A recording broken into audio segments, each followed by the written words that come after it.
നമസ്കാരം, കൊട്ടാരക്കര മീഡിയയിലേക്ക് സ്വാഗതം.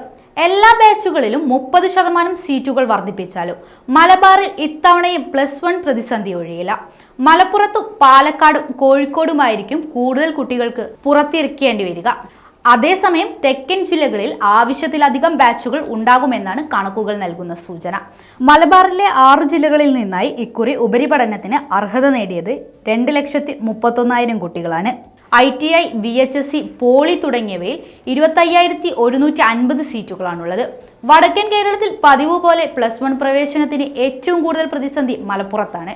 മലപ്പുറത്ത് സർക്കാർ സ്കൂളുകളിൽ 30% സീറ്റ് കൂട്ടുമെന്ന താൽക്കാലിക പരിഹാരം ഇക്കുറി വിദ്യാഭ്യാസ മന്ത്രി ഒരു മുഴം മുന്നേ പ്രഖ്യാപിച്ചിരുന്നു. എന്നാൽ മുഴുവൻ സ്കൂളിലെ ക്ലാസുകളിലും 65 കുട്ടികളെ വീതം കുത്തി നിറച്ചാലും 14,000 കുട്ടികൾ പടിക്ക് പുറത്താണ്.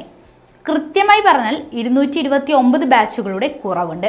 ഓരോ ക്ലാസ്സിലും 50 കുട്ടികളെ പ്രവേശിപ്പിക്കുകയാണെങ്കിൽ കോഴിക്കോട് 7,304 കുട്ടികൾക്ക് സർക്കാർ സംവിധാനങ്ങളിൽ സീറ്റ് ഉണ്ടാകില്ല. 146 ബാച്ചുകൾ കുറവുണ്ടാകും. പാലക്കാട് 9,866 കുട്ടികൾക്ക് സീറ്റ് ഉണ്ടാകില്ല. 197 ബാച്ചുകളുടെ കുറവ് വരും.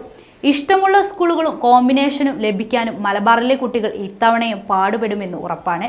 അതേസമയം ഓരോ ബാച്ചിലും 50 കുട്ടികളെ പ്രവേശിപ്പിച്ചാൽ പോലും തെക്കൻ ജില്ലകളിൽ 369 ബാച്ചുകൾ അധികമായിട്ടുണ്ടാകുമെന്നും കണക്കുകൾ പറയുന്നു. പത്തനംതിട്ട, കോട്ടയം ജില്ലകളിലാണ് ഒഴിവ് വരുന്ന കൂടുതൽ ബാച്ചുകൾ ഉണ്ടാകുക.